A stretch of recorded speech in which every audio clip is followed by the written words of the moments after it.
गीत गोविंद महाकाव्य लिखने वाले श्री जयदेव महाप्रभु, बंगाल का उनका जन्म, उनके साथ एक लीला हुई कि एक बार वो अपने किसी शिष्य के यहां से प्रसाद पाकर के कहीं जा रहे थे। खूब सारा धन धान्य सोना चांदी उनके पास था।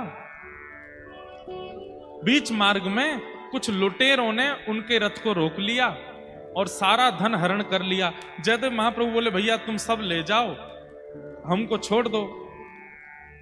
तो डाकुओं ने सोचा कि इसने हमारा मुंह देख लिया है, हमारा रूप पहचान लिया है, ये राजा को जाकर के हमारे बारे में बता देंगे, हमारी मृत्यु हो जाएगी, हम पकड़े जाएंगे। तो उन डाकुओं ने क्या किया, महाप्रभु जी को पकड़ के आधी रात में दोनों हाथ और पैर काट दिए जयदेव महाप्रभु के, और उनके बचे हुए शरीर को एक कुआं में फेंक करके रथ लेकर के चले गए। जयदेव महाप्रभु वहीं कुआं में पड़े पड़े गीत गोविंद गा रहे हैं, ठाकुर जी का स्मरण कर रहे हैं। तभी एक नगर का राजा वहां से निकल रहा था। उसने जैसे स्वर सुना तो वो राजा भी गीत गोविंद का पाठ करता था, पर जयदेव महाप्रभु से कभी मिला नहीं था। उसे पता था कि जो गीत गोविंद मैं करता हूं वो कुछ जयदेव महाप्रभु ने लिखा है, पर उनका दर्शन नहीं हुआ आज तक मुझे। कुआं में झांक करके देखा तो बिना हाथ बिना पैर का कोई व्यक्ति, और मंद मंद मुस्कुरा रहा है, रक्त की धार बह रही है, और बस जगन्नाथ जी को याद कर रहे हैं। सैनिकों से कहा, जल्दी निकालो इनको बाहर। जयदेव महाप्रभु को बाहर निकाला, पूछा आप कौन हैं? जयदेव महाप्रभु ने अपना परिचय नहीं दिया, बोले कि बस मैं तो जगन्नाथ जी का भक्त हूं, यहां से जा रहा था, किसी व्यक्ति को कुछ चाहिए था, लूट के ले गया, मेरे हाथ पैर काट गया। अरे भगवान, आप मेरे नगर चलिए, मैं आपकी चिकित्सा करवाऊं। और जयदेव महाप्रभु को लेकर के गए, उनकी मल्लम पट्टी आदि करवाई, चिकित्सा करवाई, और राजा ने जयदेव महाप्रभु को अपना राजगुरु बना करके अपने पास बैठा लिया। आज्ञा मांगी, ध्यान से सुनिएगा सब लोग।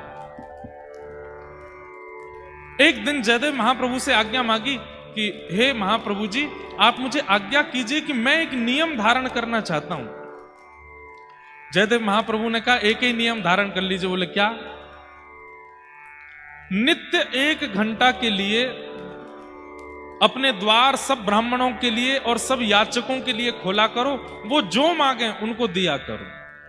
1 घंटे के लिए खूब दान पुण्य किया करो, और 1 घंटे में जो आ जाए और जो मांगे सब दे दो। राजा ने कहा, जो आज्ञा। अब तो महाराज पूरे भारत में हवा की तरह बात फैल गई कि उड़ीसा प्रांत में एक राजा है, 1 घंटे के लिए द्वार खोलता है, उतने में जो पहुंच जाए जो मांगते हैं सब देता है।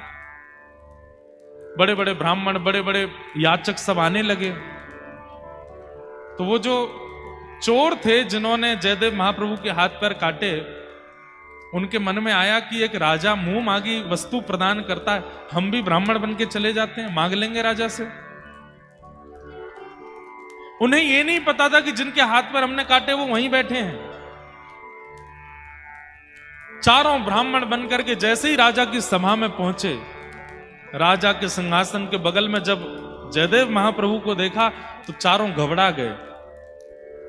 बोले, अरे ये तो वही हैं जिनके हाथ पर हमने काटे थे, ये हमारा रूप जानते हैं, ये राजा को सब सत्य बता देंगे, यहां से निकलने में ही फायदा है। जैसे ही चारों वहां से जाने लगे तो जयदेव महाप्रभु समझ गए कि संकोच में यहां से भाग रहे हैं।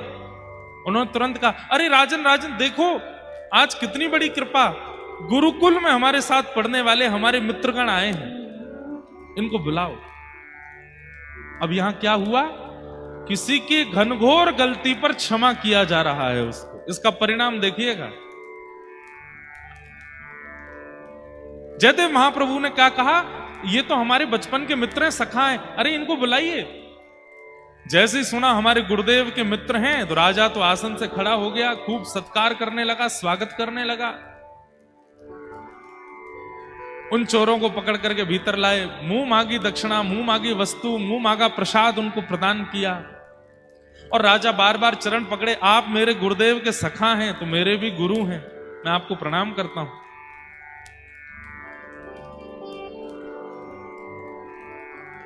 वो डाकू चोर सब सोचने लगे, बोले कि ये जयदेव महाप्रभु, इनके हमने हाथ पैर काट दिए और ये हमारा इतना सम्मान करवा रहे हैं। चलो अच्छा है, इतनी सामग्री, इतना धन धान्य दिया। राजा ने कहा ये सब आप लेकर के जाओ। तो उठा नहीं पा रहे थे तो राजा ने सैनिक भेजे उठा करके सामान के इनके आश्रम तक छोड़ के आओ। इतना सामान दिलवाया। जब वे सैनिक सामग्री उठा करके चल रहे थे तो बाहर जाकर के उन सैनिकों ने पूछा, महाराज आप लोग कौन हैं? हमारे यहां इतने बड़े बड़े ब्राह्मण आते हैं, इतने बड़े बड़े याचक आते हैं, पर इतना सम्मान, इतनी सामग्री, इतना धन धान्य आज तक किसी को नहीं दिया गया। ये हमारे राजगुरु जो हैं, जिनके हाथ पैर नहीं हैं, इन्हें आप बचपन से जानते हैं, इनके हाथ पैर कैसे कट गए, जरा इसके बारे में आपको पता है? तो वो चारों चोर क्या बोलते हैं, देखो आज वो राजगुरु बना बैठा है, लेकिन सच्चाई हमसे पूछो। बोले क्या सच्चाई? बोले जब हम बचपन में गुरुकुल में पढ़ते थे तो हमारे गुरुजी के सोने के पात्र इसने चोरी कर लिए थे। झूठ बोलने लगे। और जब इसने सोने के पात्र चोरी किए तो गुरुदेव को जब पता चला तो गुरुदेव ने हमको आज्ञा करके कहा, वन में ले जाओ, ले जा करके इसका सर धड़ से अलग कर दो, गुरुद्रोही है, गुरु के यहां चोरी करता है। हम इसको वन में लेकर के गए, पर हमको इस पर दया आ गई, हमने इसका गला तो नहीं काटा पर हाथ पैर काट दिए, इसको छोड़ दिया। जैसे ही उन चोरों ने झूठ बोला, इतना बड़ा जघन्य अपराध किया, उसी समय पृथ्वी बीच से फट गई और वो चारों पृथ्वी में समा गए। प्रकृति ने उनको नष्ट कर दिया। ये क्षमा का स्वरूप है।